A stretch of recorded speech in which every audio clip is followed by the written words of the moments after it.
First of all, you say you're one of those people that always questioned the world. You questioned who we are and what we are. Right. What have you learnt? You know, people will remember me, those that are old enough, from about 25 years ago when I had my eureka moment.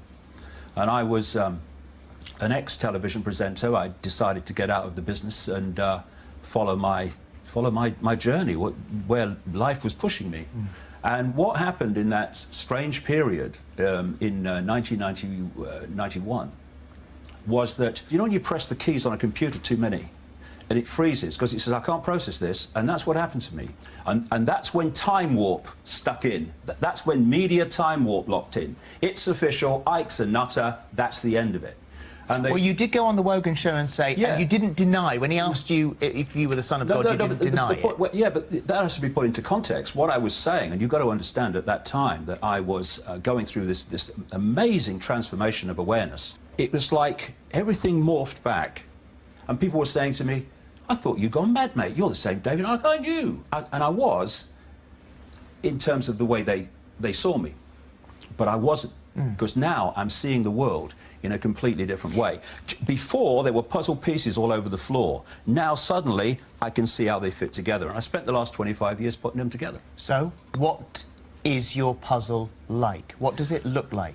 The five senses decode, the ear's a classic, but it's the same with all of them. They decode waveform information, energetic information. Think of it as the wireless internet. The five senses turn that information from waveform into electrical information, same information, different form, which is communicated to the brain. So, for instance, if I bang my shin, I don't say ouch until that message has got to the brain. And the brain takes that information from the five senses and it constructs reality.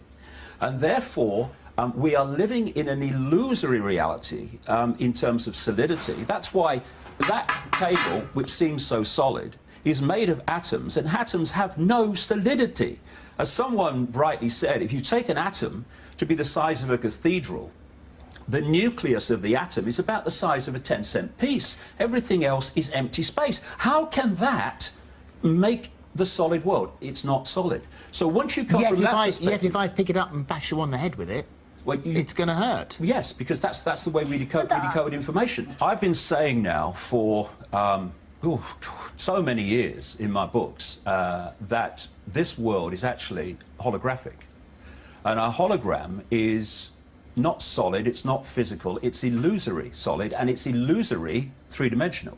Now, once you're dealing with something that's holographic, something that is a projection, you're no longer dealing with someone getting the metal and the stuff and all the rest of it and making a moon. Because it's a projection. It's a holographic projection. So the moon isn't real? No. Well, none of it's real, really, because it's all a projection. But is the universe a projection? Yes, it is. And that's what these scientific teams in Bonn and America have come to the conclusion so who's of.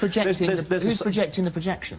Well, I mean, you can keep going on and keep going on, and that's why I keep going on. And these are the questions we need to understand. But once you're dealing with something that's not physical, limitation disappears. We have to expand our perception of the possible. You see, if you want to keep people in the box, keep people in the bubble, one of the fundamental ways of doing that is to suppress their perception of the possible. Because when you're doing things out here, people in the perception bubble will say, that's not possible, that's not possible, it can't be done, and they dismiss it when you can go on and do it without being challenged. Who's keeping us in the box, and why would they want to do that? Well, I mean, you know, this is why Wembley was 10 hours and my books are that long. There's so many dots to connect. But there is a force which is feeding off human energy. And it operates. This is why understanding the nature of reality is so important, to understand this force. Because this force takes a form that basically energetic in its base form, though it can project form. And it operates on the fringes of our perception band. So when people say, well, you're talking about these people, I've never seen them, well, you wouldn't, because they're operating outside. To sum that up, if it's possible, then it is like the Matrix, that we are being controlled. This is something that's being controlled for us. It's being made for us. And it is, what, millennia old? well, yeah, probably and the rest. But yeah. I mean, that's an interesting point. If you take the Matrix movies, you take away the poetic license, you take away all the violence, and you take away all the, you know, the stuff they put in movies, and you take the basic concept of people living in a reality thinking it's real when it isn't. Our prime reality has been hacked into, just like the Matrix. A lot of stuff comes out of Hollywood, which is actually telling you the truth. Would you say that I was wrong, therefore, to be quite enjoying my fake reality? I mean, am I suppressed in such a way that I don't even realise it? Because I quite like it. Well, here. yeah. If you want to like living in this reality, then good for you. So what about we're controlled by. It has to have control. There have to be people who control it, I assume, Yeah. if they're creating this reality for us. And you've said quite controversially that, you know, that the royal family and members of the media and members of the banking profession are all part of this controlling force. The ones that control the system, not everybody in those professions. Right. So we are being controlled by a group of super beings. Well, actually, not super beings. You know, if we are super beings. We are infinite awareness. That's what we are. We are awareness. And what this body does, I call it the biological computer, is it focuses the attention of that awareness in this tiny band of frequency called visible light. So we think this is all there is. When people leave the body, and suddenly, this is a constantly common theme, that their awareness suddenly expands, suddenly past, present and future all exist in the same now, because there is no time. That's another illusion. And the reason that they suddenly have this expansion of awareness is that their point of attention has left the focus, the lens, the body, and can suddenly be set free. I'm so sorry to keep jumping in, David. That's all right. It's only because our time and dimensional restrictions are less infinite. If this has been going on for millennia, how long is it going to be before you wake up the planet to the fact that this is all a creation? And then what happens? Because you'll freak out the entire planet. Well, if you strip down the wallpaper of the Matrix and suddenly we end up with this reality that is the true reality, we'll be frightened to death. Is it better? I've read about near-death experiences. I've never read one that wanted to come back. This is in a sense, this place is hell. If the royal family are alien beings, or some of them, or some bankers, or some in the media, then you're talking about a global war to push them out? How do we get rid of them? Well, the thing is, their power is in us not knowing they exist, and their power is also this, getting the population to give us their power. We give... Oh, I don't, my goodness me, the very thought. But how many people give their power to the royal family? How many people give their power to governments? How many people give their power to bankers? All the time. So your reality is anarchy? No, it's not anarchy. It's the opposite. Do you think bombing innocent civilians from the sky to protect them from violence is not anarchy? Do you think lending money that doesn't exist, called credit, and if we don't pay them back plus interest, they can take our real wealth, our homes and our land and our businesses and stuff? Do you think that's not anarchy? People dying of hunger in a world of plenty is not anarchy. We have anarchy now. So when we expand our consciousness, we have anything but anarchy. We have intelligence, which is what we lack now. I have to ask you then, if your method is to spread the word, enlighten everyone, why did people have to spend £62 to go in and see your show, your talk at Wembley Arena? Why didn't you let them all in for free and do it night after night after night? Right. Why did they have to pay? Money, you say money is evil. How much? I don't say money is evil. I don't say money is evil. I say the money, the way it's used is evil, and the way it's created is evil. I didn't call it evil, but why isn't this free? Do you know how much it costs to publish a book? Do you know how much it costs to hire Wembley Arena? For one day. So you don't get any profit. It's only hiring the place out. I have not taken a single penny from the Wembley event. It's going to go forward for the next one in October 2014. I live, Philip, in a one-bedroom flat in Ryde, Isle of Wight, with a little office where I'd write all my books. I'll swap my income for yours any day. Mine doesn't exist. It's not reality. Right, okay. That's fascinating. Well, thank you for this is coming what we're talking about. Here you go. Human race, get off your knees. The lion sleeps no more. David Icke, thank you very much Thank you indeed. very much. One of those great opportunities has arrived while I'm here in Avebury doing the solstice. I've bumped into David Icke of all people. So, yep, David, welcome to one of my favourite spiritual places on earth. Cheers, mate. Yeah, I've been coming here a long time, since 1990, and I love it round here. I love Wiltshire in general, but Avebury's my favourite circle, more than Stonehenge. It's got a much more feminine feel about it, I think. I think also the stones at Stonehenge are squared off, aren't they? And it's just basically a bunch of squared off stones in a field, but Avebury's got a unique character to it. Yeah, I like it. I love it. It's got a lovely feel to it. Yeah. So why are you, what's the reason why you're here today? You're making a short film, are you? Well, not really, no. People that come to my website were invited if they wanted to come along and throw questions. So I'm going to do that, and we'll put it out on the website at some point. Well, that should be cool. All right, and I'll look out for that. It's just your website, davidicke.com, and I'll just be able to find a link from there when it's... When it starts to be put up. Yeah, it won't be for a few weeks yet because I'm at home, but when I start travelling in the second half of the year, talking around the world, then they'll be broadcast instead of some of the newsletters that I do. Yeah, that's cool. Well, I wanted to ask you something, actually, because I've noticed in a few over the years is that I meet people and they've got what you call a very much fixed, rigid conspiracist mentality towards everything, where I'm quite optimistic. Sometimes I see holes, I see things going wrong, like in the upper echelons, and I wonder whether it's part of a controlled demolition or because they're falling on their own sword. And, recently with the scandal of police brutality and MPs' expenses, I see this on one level. A lot of people don't agree with me. They see this as part of a problem to create a reaction, to create a solution. But I see that it's starting to pull itself to pieces. And I wonder what your take on that would be. Well, I think two things are happening. There's the immovable object, which thinks it is, but isn't really, and that's the conspiracy, and the families who are centralising power in the world at an extraordinarily fast rate. Yeah. And then there's the irresistible force, which is an irresistible force, and that's a vibrational change that's happening, which is starting more and more demonstrably and blatantly to affect people's perception of reality. Yeah. And I've kind of been a barometer for this, because when I started talking about this, funnily enough, the first book I ever wrote was in 1990 on these subjects, and it was called Truth Vibrations, and it was about the fact that this vibrational change was coming, and there was no evidence at the time that this was happening or would happen. But as I've watched the years pass in this illusion we call time, right up to the present day, I've seen more and more people who 20 years ago would have just laughed at this stuff, who are now completely encompassing it. And people who have been what I might call system people, who have had the system thinking for them and feeling for them most of their lives, are suddenly breaking out of that. And it's happening in numbers, and I've been to about 50 countries now researching this and talking about it. And I can tell you from that experience that it's happening everywhere. And so I'm optimistic in the sense that I think the outcome is going to be very positive in the end, but we do have the immovable object, which isn't, but is going to try to make itself so.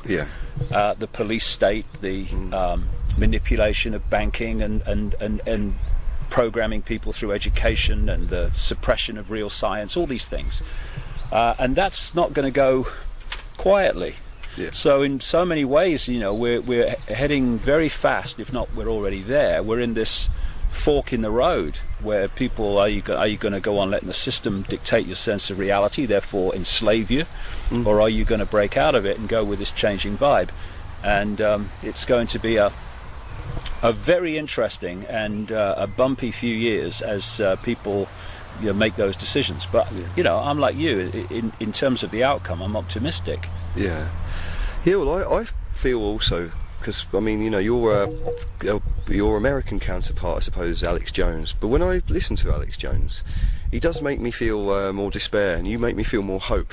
I kind of feel you're more focused on sort of inner potential and the future evolution of where we could become, I find. Well, I did an interview with Alex the other day on his show, and we talked for 2 hours about the nature of reality, which was a really a good thing that is now starting to be seen as fundamental to what is happening. And I've been on this journey where the top of my head blew off in 1990, and I couldn't tell you what planet I was on for a few months. And then I started, through amazing kind of synchronicity, uncovering this conspiracy of what you might call a 5 sense level of banking scams, engineered wars, and centralization of power and all this stuff. And then the synchronicity of my life started taking me into other levels of this beyond that. And it's a simple fact that it is impossible for us to understand the world we live in, what is happening, why things are done as they are, without understanding what reality is. And see, most people, because that's what they're told from cradle to grave, even though the evidence is fundamental in the other direction, believe that we're living now and standing here in a solid reality that is made up of solid things and solid atoms and all the rest of it. And it's not. The only place that this exists in the form that we're perceiving it is in our heads when it's decoded. And it's a holographic illusion. And that's why atoms have been found to have no solidity. They're just packets of energy. And if you go deep enough within them, then actually it's just space. There's nothing there. So if you are the few behind the Bushes and the Obamas and the Browns and the Camerons, and behind the people who appear to be in power, at the upper echelons of the secret society network, if you know what reality is and how we're decoding it, and how, if you can intervene in that decoding mechanism, you can get people to experience and perceive the reality that suits your agenda, then that puts you in a tremendous position of power over the population. And this is the reason why, using Christianity as the excuse, that the shamanistic streams and the ancient cultures and the native streams of knowledge passed on through the generations, that's why they were targeted by the European colonial powers, and to a vast extent, in comparison to what was before, they took this knowledge out of circulation and imposed a false history and a false religious structure under many different names, but the same structure. And the idea was to edit out of public awareness the nature of reality itself. And so you've got scientists who are supposedly trying to discover answers to the big questions and the big mysteries of life, who are completely concreted into a sense of reality, and therefore the way they decode reality, that is constantly feeding them the perception that this world is what it appears to be. And it's like if you are trying to get a computer to read a disc in a certain way, and it's programmed to do that, then it's going to read the disc in a certain way. It's not going to go around the disc and ask questions and say, well, but what about this? And hold on a second. So it's just going to read the disc. And what the system does, and the education system is massively involved in this, is program people to read reality in a certain way. And this is why the hardest people to talk to about this information are elite students at places like Oxford University, because they've been through the system to such an extent. That's it. They're very left brain orientated. Totally left brain. They're imprisoned by it. And of course, the left brain sees everything in terms of sequence, in terms of time, and all the rest of it. And so they get locked into this reality, and they look at you.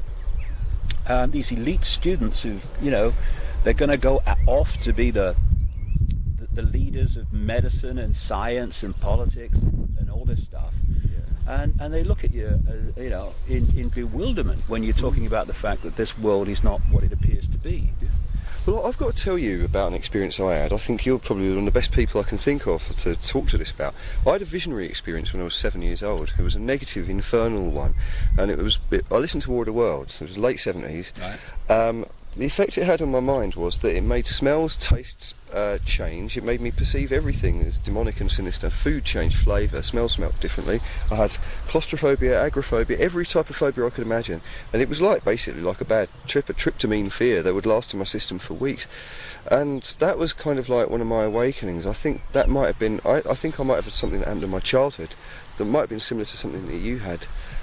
And it took me many years to work out what to do with this, but I followed it through, and I'd actually used psychedelic shamanism as a way of understanding it, and now it's not a fear anymore. So.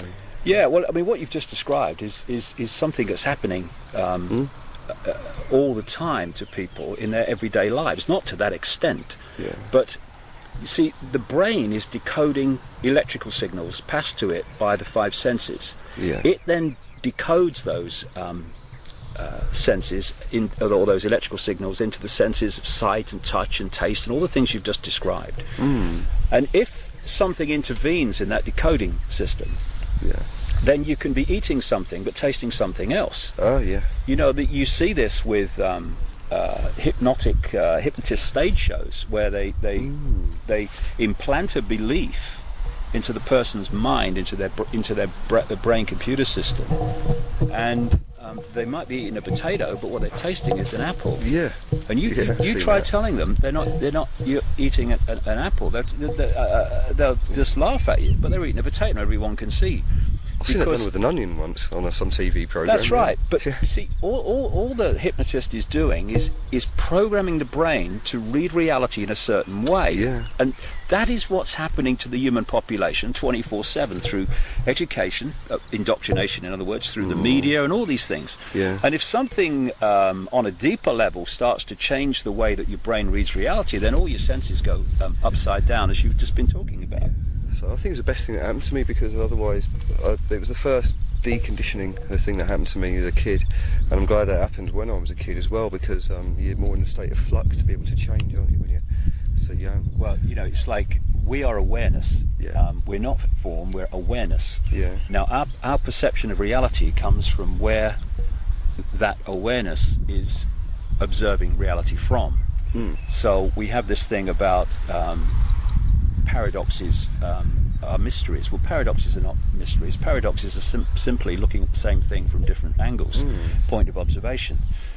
So if you want to manipulate people's sense of reality so they behave and see the world the way that suits your agenda for control, then what you need to do is to program their point of observation, of their awareness. And so when you look at the education system and the media and all this stuff, they're constantly telling people what is possible and impossible, good and bad, moral and immoral. They're constantly telling people where to observe reality from. And if you do that, then you perceive the reality that they want to program us to see.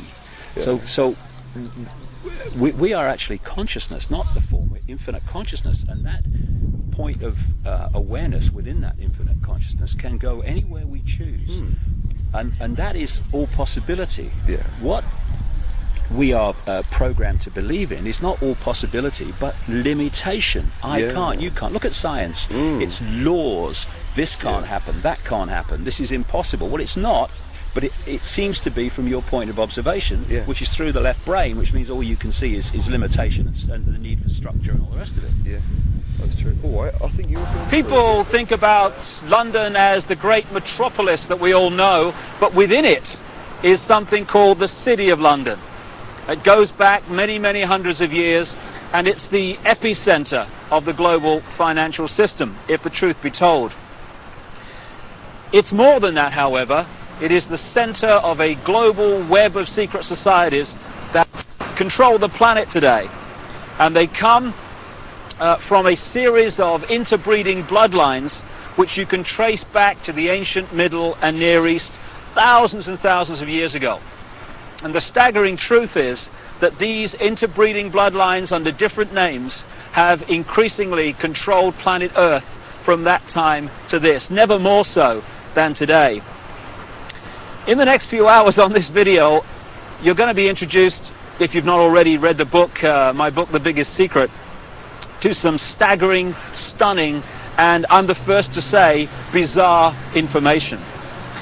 The basis of the video is an interview with a lady called Arizona Wilder, who was brought up and mind controlled from almost the time that she was born to eventually, as she did, conduct satanic rituals at the highest level of the satanic ritual network, involving some of the most famous people on the planet. But we'll get into that as we go along. It is bizarre, and that's not even the most bizarre aspect of this story, which I'll come to as we progress. But the bizarre just happens to be true. And this video is designed to be a companion to my book, The Biggest Secret, and you'd get more out of the interview with Arizona if you've read that book. But what I'm going to do to start with is just set up a few basic background details that can allow you, if you've not read the book, to follow the story and the revelations that Arizona is going to unfold for us. As I say, this is not just a City of London financial district. It is the center of a global web. It is the spider in the center of the web, as I expose great detail in The Biggest Secret and a previous book, And the Truth Shall Set You Free. And what the basis of that shows is that all these apparently different companies, banks, insurance companies, political parties, actually at the top of their pyramids interlock and are controlled by the same few people. About 13 families run the world, and offshoots of these bloodlines under different names. Just give you an example and a little guided tour of where we actually are, because that's a good example of what I'm talking about. Behind me is the Bank of England. This was created in a charter signed by William of Orange, who became William III, the King of England, in 1688, 1689, and he was one of these bloodlines. And from the moment that he took the throne, then the whole thing started to really epicenter in London. This is when the spider at the center of the web really moved in here. So we've got the Bank of England behind me, which was created thanks to William of Orange and the people that controlled him, because these guys are just puppets, of course. Over there we've got the NatWest building. It's one of the big clearing banks in England. If you just come around this statue, which I'll come to in a second, behind me there is the Mansion House. That's the centre of government in the City of London, this city within a city. And at the top you'll see the red cross on the white background, the flag. It's the flag of England, and that symbol goes back right into the ancient world. It was the ancient sun symbol of the Phoenicians back in the ancient Middle and Near East.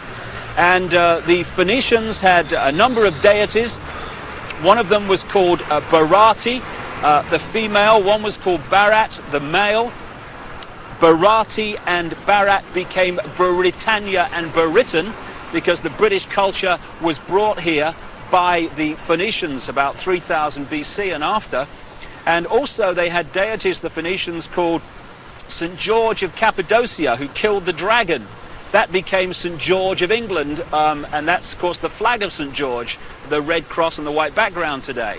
Also, the Christian deity called St. Michael was an ancient Phoenician deity long before Christianity. So the Mansion House, the centre of government, is a very, very powerful place.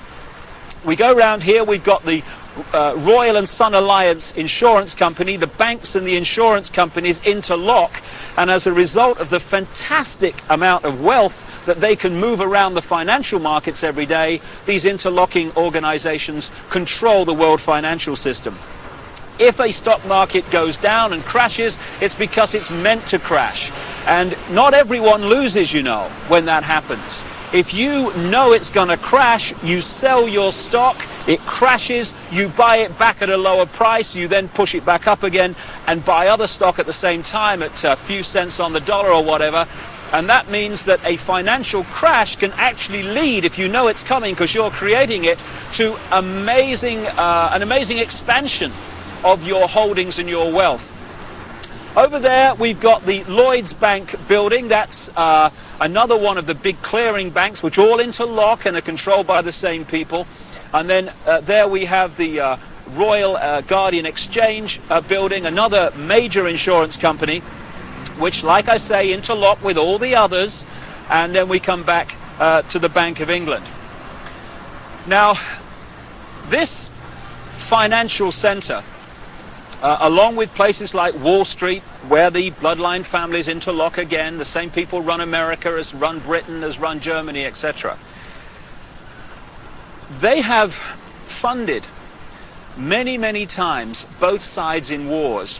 And ironically and sickeningly, behind me, opposite the Bank of England, in the centre of this square, is a memorial to those who died in the 2 world wars. Let's just go and have a look at that. What happens in terms of creating wars is a technique, a mind manipulation technique that I've called in my books problem, reaction, solution. And it works like this. If you want to introduce something, say centralization of power through the United Nations, centralization of power militarily with NATO, the North Atlantic Treaty Organization, the biggest military organization in the world that's expanding all the time.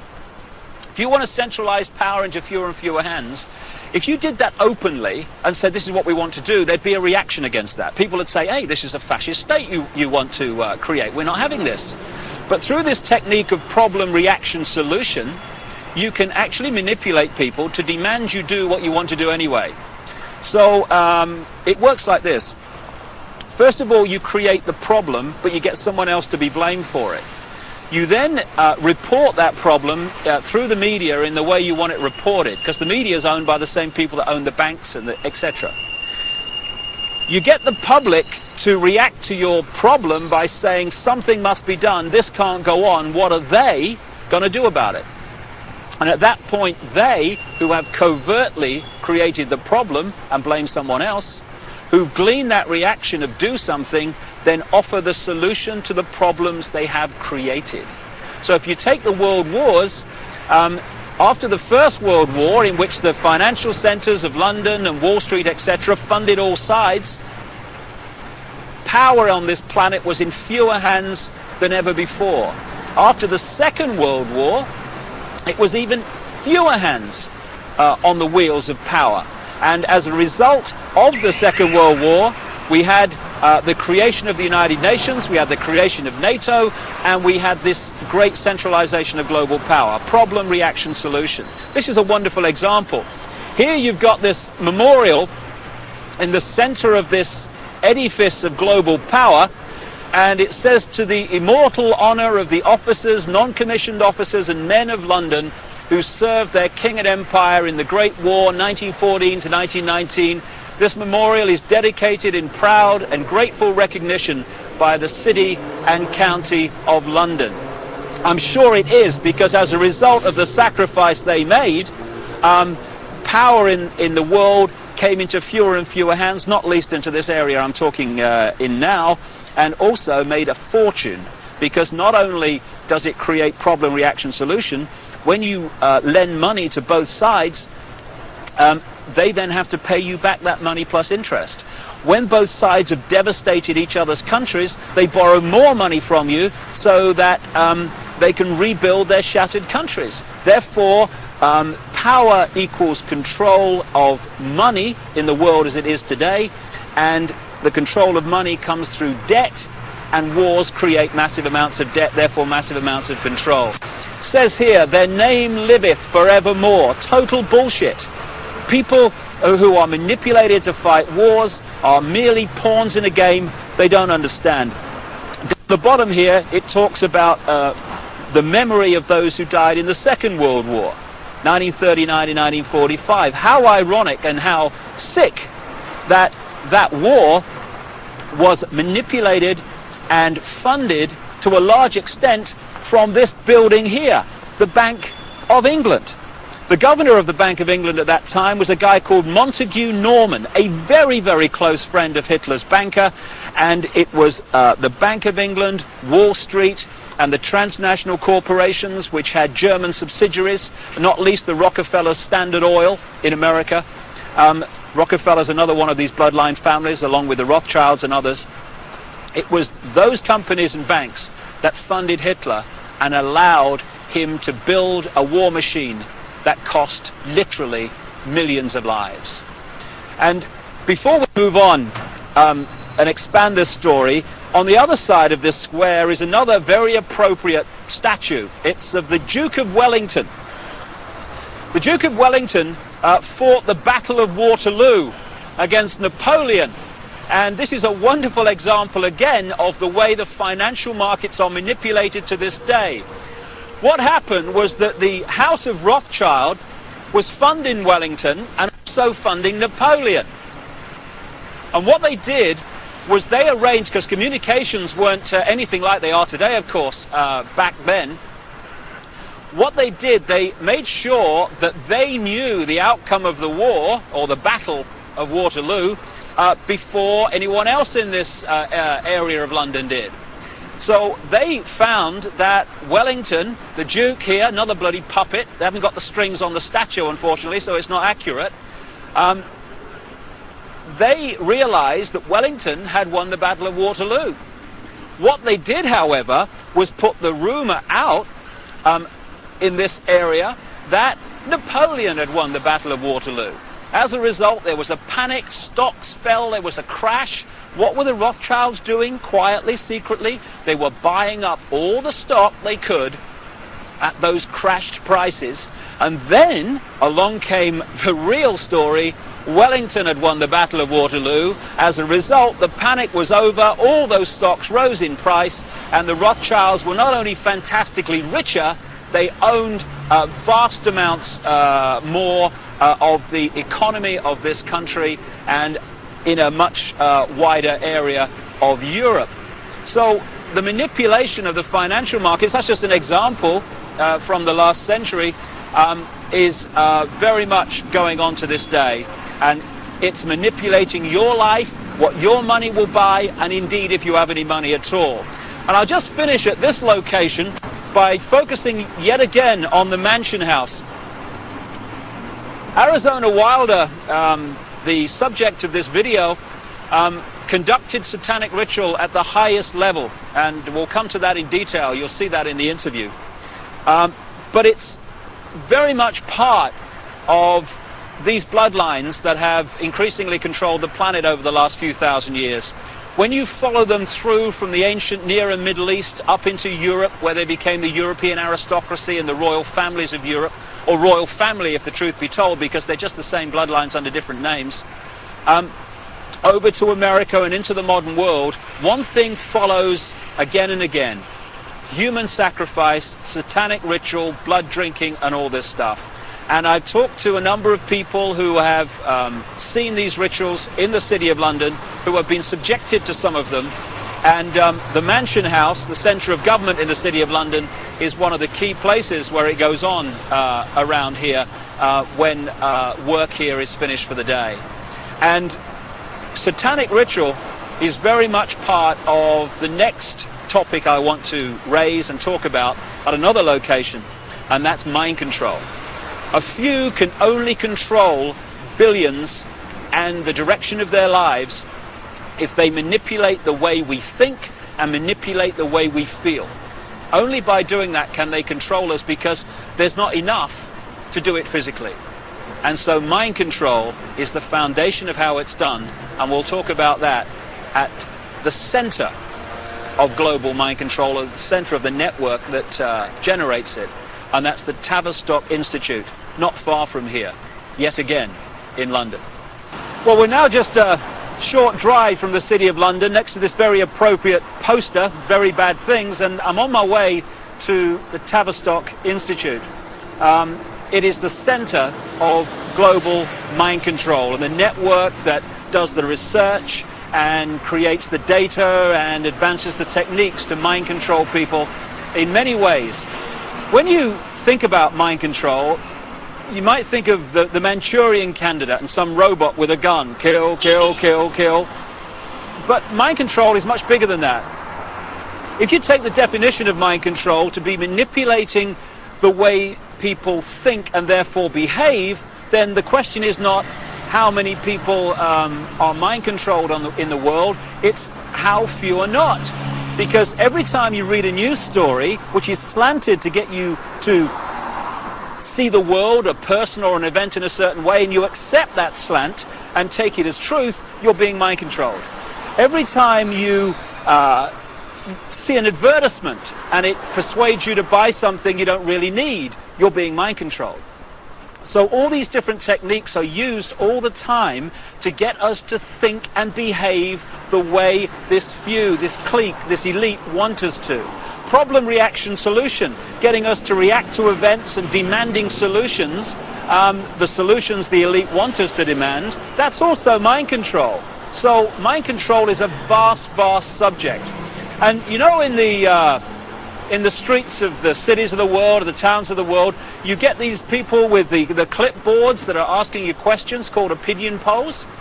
Well, we're led to believe that these opinion polls are to get a feel for what people want so that we can give the people what they want. No, no. Overwhelmingly, those opinion polls are designed to find out if the programming, the manipulation of the public opinion, of the collective consciousness, is actually working. So they'll ask your opinion on various subjects, and if 80% say, yeah, we think in this certain way about this subject, okay, the programs work, brilliant. If only 40% think that way, then the question is, the manipulators ask, what more do we have to do to get more people to think the way we want them to think? So it's all about mind control and emotional manipulation. That's how it works. And we've just reached a point here, a military establishment. The Honourable Artillery Company headquarters, SAH. What is the military? What is the training for the military except fundamental mind control? What happens when you go through the training, especially in the elite organizations like the SAS and the Parachute Regiment in this country, or the Delta Forces in the United States? It is to get human beings to give their thinking processes away to those in the peak caps that have more stars or more stripes on their arm. And you want people in the military to so give their mind away that when someone in a peak cap says, shoot this group of people, then without saying, well, why, or what have they done to me, or whatever, it's all over. Yes, sir, yes, sir. The yes, sir mentality, mind control. And if those people had a drink with the opposition, the opponents, the enemy, they'd probably get on fine. But they don't get to that stage, because when the peak cap says shoot, they shoot. They are mind controlled. And this is what the military is about. So you have mass mind control, you have individual mind control, and I'm just going to now walk just around the corner from here and take you to the headquarters of global mind manipulation. Mind control has been known about for a very, very long time. And to understand many of the things that Arizona will be talking about in the interview, you just need to explain one of the fundamental techniques of mind control. It's called trauma-based mind control. There is a mechanism in the mind that shuts out the memory of trauma. You know, when you have a car accident and you can't remember what happened before, the trauma of the actual accident, and immediately afterwards? That's because the mind puts an amnesic barrier around trauma. Now that's very, very good, because obviously we don't want to keep reliving and re-remembering severe trauma like accidents and horrors of that kind. But this they began to understand massively in the concentration camps of Germany under the guy known as Joseph Mengele, the angel of death, the infamous mind manipulator and geneticist. They began to understand that if you could systematically traumatize someone, particularly before the age of 5 and 6, then you could turn their mind into a honeycomb of self-contained compartments, amnesic barriers, which were unaware of the existence of the others. And if through hypnotic keys, triggers, words, signs, whatever, you could pull one of these amnesic barriers to the front to become the conscious level, that could experience something or be programmed to do something robotically, and then that compartment could be pushed back in the mind and another one pulled forward. Now, this new one has no idea the other compartment exists, let alone what it's experienced or what it's been programmed to do. This has become known as multiple personality disorder, or DID, dissociative identity disorder, which is much more appropriate. And for short, these people are known as multiples. And this is some of the terms that Arizona will be using in the interview. Now, we've reached a point here, if we just turn around, of the headquarters of the Global Mind Control Network. This is the Tavistock Institute in Tabernacle Street, 30 Tabernacle Street in London. It was this network, and is this network, that coordinates the mind control program around the world, both on a mass and individual level. The background to this organization is this. It used to be part of the British military psychological warfare department, appropriately, and it was developed by a guy called Dr. John Rawlings Rees. And other parts of the network were established around the world. Stanford in America is one of them. And together they coordinate the mass mind manipulation of the human race and mind program people on an individual level. Just to give you an idea, these mind control people are overwhelmingly those that do the assassinations. Why is it always a lone nutter that's responsible for assassination? So people say, oh, he was just a nutter. No conspiracy, no more investigation necessary. Why is it that the same psychological profile keeps turning up all over the world with guns, going crazy with guns in the street, killing people, creating problem, reaction, solution situations in which legislation comes through and is introduced as a result of those horrors? Interestingly, Martin Bryant, the man who went crazy with a gun in Port Arthur, Tasmania, just happened to be treated by a guy called Dr. Eric Cunningham Dax. Now, Cunningham Dax was the Tavistock Institute representative in Australia and a close associate for decades of Dr. John Rawlings Rees that sent the whole thing going. So when someone goes crazy with a gun or these horrific things happen, we need to ask the question, are they doing it from their own mind, or are they programmed to do it because of the effect of what they do?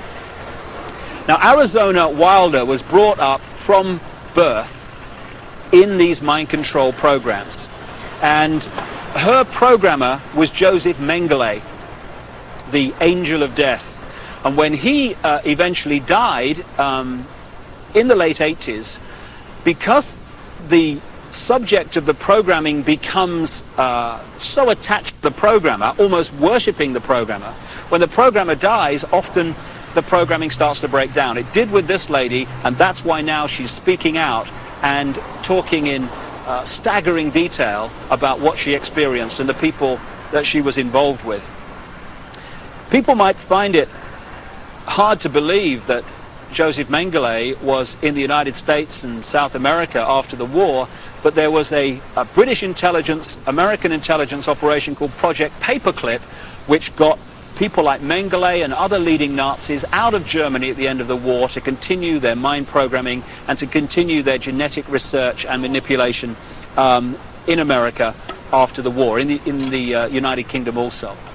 So this is some important background to this Arizona Wilder interview, but it's not even the biggest secret. The biggest secret is even more bizarre than that. Well, I've now come literally a few strides outside of the official boundaries of the City of London into an area known as Temple Bar, where the Royal Courts of Justice are established, and this is the centre of the British legal profession. Not just the British legal profession, but the legal profession of the world. as the biggest secret exposes. This is where they come to the bar, as it's said, to become barristers, the top of the legal profession, and eventually to become the judges that are part of the network and the secret society network overwhelmingly, who are told what to do. And when you've got judges being told what to do by the secret society network, what justice is there? Temple Bar is named after the Knights Templar, one of the secret societies in the ancient world that I talk about in my books, and they were part of this network, and their successors are continuing that manipulation and agenda to this day. Now, I'm standing across the road from the Royal Courts of Justice here, outside something called the Outer Temple. This is one of the major secret societies that manipulate and control the legal profession and the workings of so-called justice in Britain, and indeed, like I say, further afield. But the reason I've come here overwhelmingly is to point out something in the centre of the road here at the boundary between Temple Bar and the City of London. And it's a massive reptile figure, dragon figure, in the centre of the road. Now, we're getting into what the biggest secret is here, because when you go around London, and indeed looking at the coats of arms of the aristocratic families, etc., again and again you keep seeing reptiles, you keep seeing dragons, and you've got the serpent race and the dragon race constantly recurring in the ancient texts describing the gods of the ancient world. And there is a reason for this. There is a reason why dragons appear everywhere, and that is the biggest secret, which Arizona Wilder also has experienced. Right at the start of our little tour of London, in that square outside the Bank of England, it's also possible to see again this same theme that keeps reoccurring of flying dragons, of flying serpents. We've seen one major serpent figure, serpent statue, at one entrance to the City of London near the Law Courts, and here I am now alongside the River Thames at another entrance to the City of London, this epicenter of global control. And what do we have to signpost the fact that you're entering the City of London? Yet another flying dragon, this one holding the shield with the red cross and the white background, this ancient symbol that I talked about, with the flag on top of the Mansion House and the flag of England, the flag of St. George. So what's going on? Why, when you look at the ancient accounts of the ancient gods, do you again and again see this reoccurring theme of the serpent race, the serpent gods, the flying serpents? Why, in my research for The Biggest Secret, have I come across a stream of people from different walks of life all over the world who have told me the same thing, that they have seen, to their astonishment and amazement, they've seen key people in positions of power just demanifest from being a human physical form and become before their eyes a reptilian figure. When you look at the ancient gods of the Indus Valley, they talk about the Nagas, the gods who, wait for it, had the ability to manifest as human or manifest as reptiles. This is absolutely vital to understanding parts of the Arizona interview, because she has experienced exactly this. And the background to what's happening is quite simple. This three-dimensional world that we appear to live in is only one frequency, one dimension of existence. We have a frequency range which we can perceive. We call them the physical senses. But outside of that range are other frequencies, other dimensions of existence and life that are sharing the same space that we are. In the space that my body is occupying now, for instance, are all the radio and television frequencies broadcasting to London. I can't see them, they can't see each other, they're not aware of each other because they're on different frequencies. Only when the frequencies become very close do we have what we call interference on the television or interference on the radio. And it's the same with creation. We live in conscious terms in this three-dimensional world. So this is our reality, this is what we perceive. But there are other dimensions. And the one closest to this is the fourth dimension. And staggering as it may seem, and you really have to read The Biggest Secret to see the immense supporting evidence for this, a reptilian race from this fourth dimension is the source, or one of the key sources, of the manipulation of this world. Back in the ancient world, again documented endlessly in so many parts of the world, in ancient texts and legends and accounts, are the stories of how this extraterrestrial race interbred with humanity, creating hybrid bloodlines.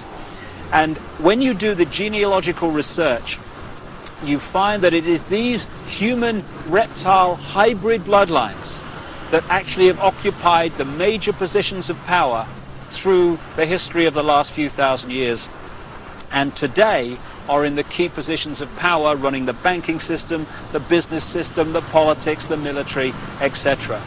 And Arizona Wilder, who had no idea of all this other information coming towards me in researching The Biggest Secret, when I met her, she said and told me about how at various satanic rituals involving the most famous people in the world, she had seen them again and again turn into reptile figures and then come back again during the ritual. I got a call from the head of an organization in America called Parents Against Ritual Abuse, who told me again from her experience how many of her clients who had been subjected to satanic ritual had reported the same story of how the participants had shape-shifted, as the term goes, from human to reptiles and back again during the ritual. And one of the key areas, one of the key families identified by Arizona Wilder in her accounts is one not too far from here, and it's very famous indeed. And that family and that bloodline live here, or at least partly live here. Buckingham Palace, one of the many palaces and homes of the British royal family, the House of Windsor. They're seen as bastions of the establishment, the British establishment, but in fact the Windsor bloodline is not British at all, it's German. It's really the House of Saxe-Coburg-Gotha. And on Prince Philip's side, the husband of the Queen of England, he's a Mountbatten, which is really Battenberg. Again, another German line. In 1917, they changed the name from Battenberg to Mountbatten, from the House of Saxe-Coburg to Windsor, because at that time, you may recall, the German nation and the British nation were knocking hell out of each other in the trenches of northern France. And it was good PR from the British royal family's point of view to just change their name to sound more English. And this is just the farce and the facade behind so much, or behind which so much goes on. However, most people, if not almost everyone on the planet, would find the fact that the House of Windsor are one of these reptilian-human hybrid lines that shape-shift between human and reptilian form to be utterly, devastatingly ludicrous and unbelievable. I understand that. But the truth, the real truth, often is. And Arizona Wilder, in the interview that's coming up now, is going to talk about her experiences of seeing this happen. Well, I think that's all you need to know and appreciate to understand the kind of information that Arizona Wilder is going to reveal to us now, except one thing. Across the millennium years is crunch time in this whole agenda, crunch time for the human race. This is the time when this network of interbreeding bloodlines wants to bring in its global fascist structure of a world government to which nation states would be administrative units, of a world central bank and a world currency, a currency that wouldn't be cash, it would be merely electronic, for which there are fundamental implications for human freedom. And also the world army, which is designed to be NATO, expanding and expanding as it is now, of course, to become the fully fledged world army, world police force. And underpinning that little lot is designed to be a microchip population, in which we are microchipped with our financial details, our medical details, etc., etc. And that would allow not only electronic tagging, people knowing where we are all the time, it would allow the external manipulation through this electronic means of our mental and emotional processes. From this wider perspective, so much of what we do to each other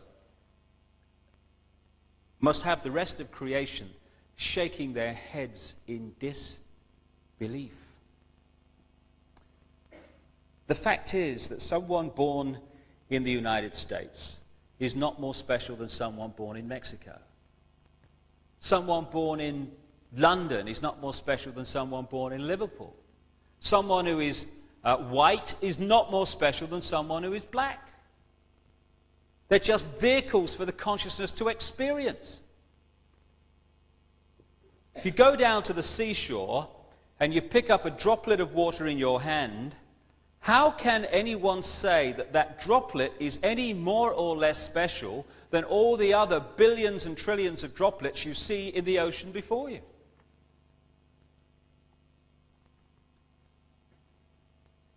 So when I began to understand all this and appreciate this other explanation to dogmatic religion and this world is all there is science, I started to ask a few questions of this situation.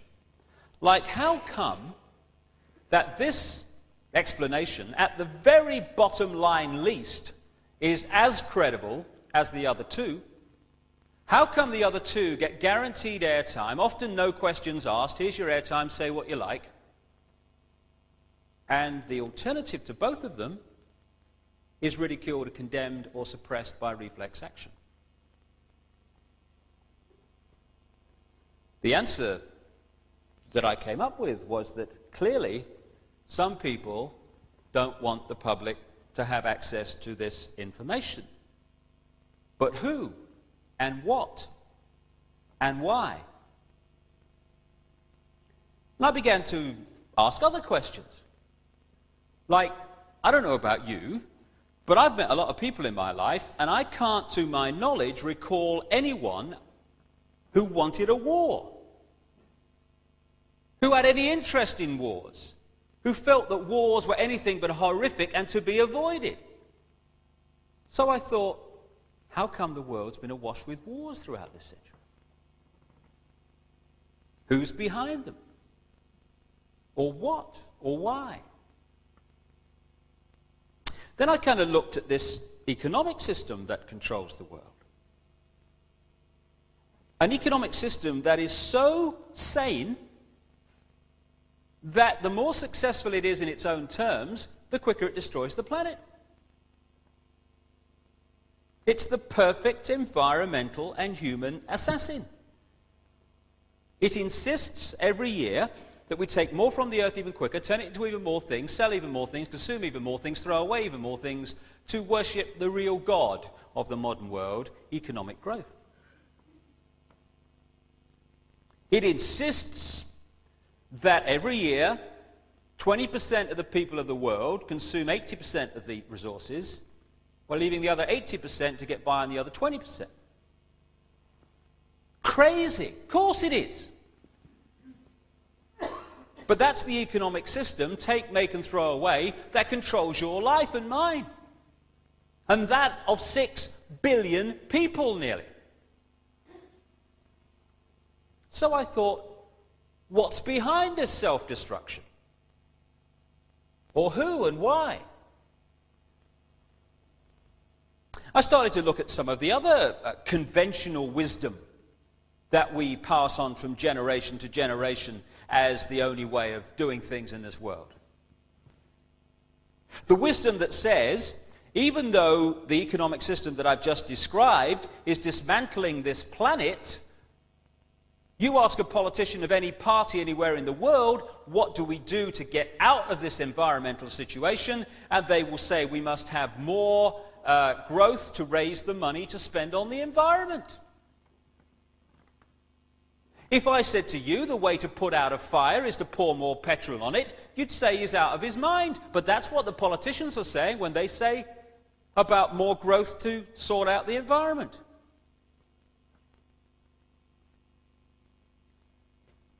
It's conventional wisdom that it's fine to treat animals as mere commodities, to be made as fat as possible, as quick as possible, on as little food as possible. To condemn every year billions of animals to a lifetime of pain, fear and suffering in the name of economics.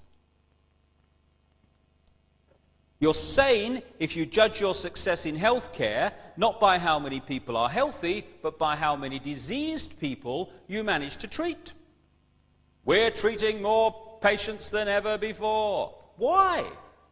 Why are so many people ill? It's conventional wisdom that rising house prices are a sign of economic success when thousands are homeless because they can't afford them.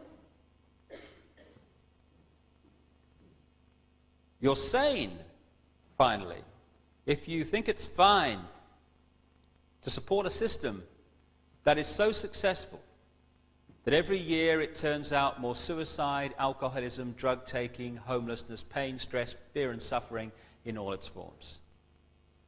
We'd be in real trouble if this system wasn't working, wouldn't we?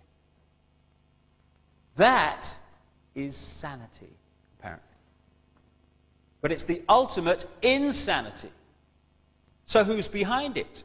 Or what and why? I began to realize, too, that against the background of this utter self-destruction, on this same planet is stunning wisdom. And I began to see also that there is a great difference between cleverness and wisdom. They're not the same thing. This system's very clever, but it isn't very wise, and it's the lack of wisdom that is the problem. And I began to see that what we call wisdom is often not found in this state-of-the-art letters after their name system. It's actually found in the native peoples that this system would see as backward. Piece of Native American wisdom, what have become known as American Indians. When you have cut down the last tree and poisoned the last river, you will know that you cannot eat money. That's wisdom. And there's another piece of very famous American Indian wisdom. In 1854, the American government made an offer for Indian land. And under the system that I've been talking about and the attitudes and the values that are indoctrinated into us, what should have happened is this chief should have said, right, well, I'm on a winner here because it's a seller's market. I never put it on the market, therefore I'm in the driving seat. So what I'll do is duck and weave, and I'll crack on. I don't want to sell, get them to push up the price, and at the moment that I think they're going to pull out, I'll put out my hand and say, you've convinced me. And people will think, oh, what a great businessman he is, that chief. Fantastic. Be something in the city, he will. But there's another value system on this planet also. A value system that said this in terms of this chief. How can you buy or sell the sky? We do not own the freshness of the air or the sparkle on the water. How then can you buy them from us? Every part of the earth is sacred to my people, holy in their memory and experience. We know the white man does not understand our ways.